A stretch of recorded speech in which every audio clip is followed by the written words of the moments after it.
Like this. Just 3, 2, 1. All right. Thank you all for coming. I am Nathan Hatch, and this is my speech on Teddy Roosevelt. And I wouldn't be able to get as good as a grade without all of you. So thank you. Did you know Teddy Roosevelt opened and sanctified 5 national parks? Well, this is not the only thing he did in his life. It is one of the most memorable. I have been researching presidents for projects all my life. One of my favorites is George Washington, but Teddy Roosevelt is no different. Today we'll be covering from his childhood, his formative years, his successes and tragedies in his life, his presidency, and all the way up to his death. Teddy Roosevelt was born in New York on October 27th, 1858. His father was Theodore Sr., and his mother was Martha Bullock. His family was of Dutch, Swiss, Scott, English, and French ancestry, and he traveled to the Middle East and Europe as a small child. Pretty normal, right?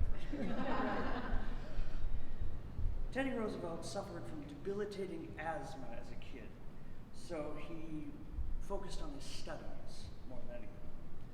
He also could not see very well, as he was basically blind as a bat and needed very thick glasses, although he didn't get those until he was about 13.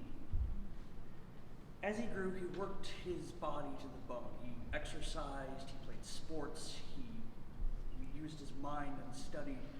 He liked both, which was very odd for a child. He overcame his limitations through sheer work. He was also a very shy child. He would hide behind his parents' legs whenever he went to a new place.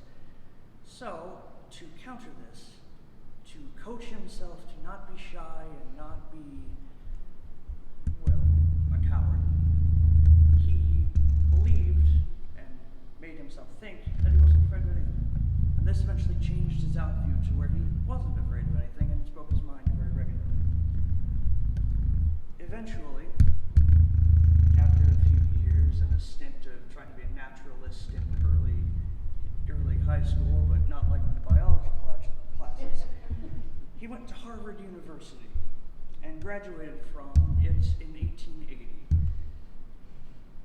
He loved to both, as I said, he loved to both study and exercise, which ostracized him a little bit. He did spend a year at Columbia University to try to inspire him to be a lawyer. It didn't work.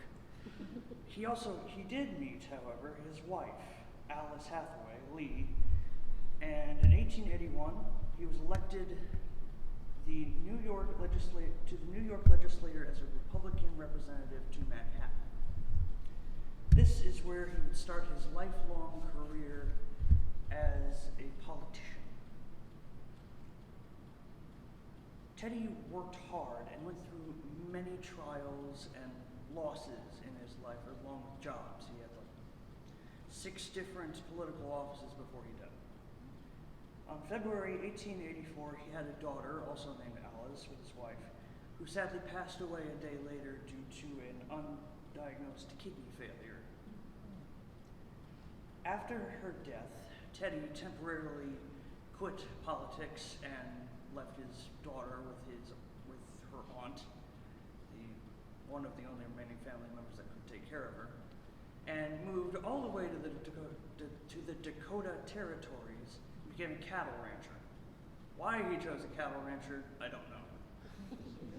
But the Dakota air seemed to help him a lot, as it improved him physically and helped him clear his head on those long nights cattle ranching.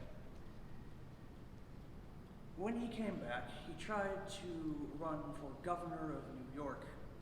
It didn't work. Again. He was then part of the United States Civil Service from 1889 to 95.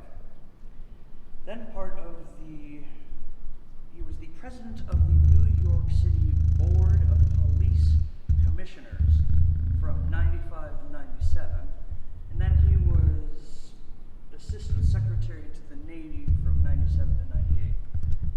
1998, he actually did get the governor of New York position, and he made a few laws. But not long after, the Spanish-American War came about, and he went off to Cuba and formed the Rough Riders, to which he is famous for, and took from such battles such as San Juan and a few others in Cuba. This made him very famous, and people wanted him in the White House as VP. Unfortunately, VP, because people in the Republican Party didn't like how boisterous and outgoing he was as a conservative. Teddy would eventually become president and change many things about the way we live, the way we eat, and the way we view nature, and the way we conserve it.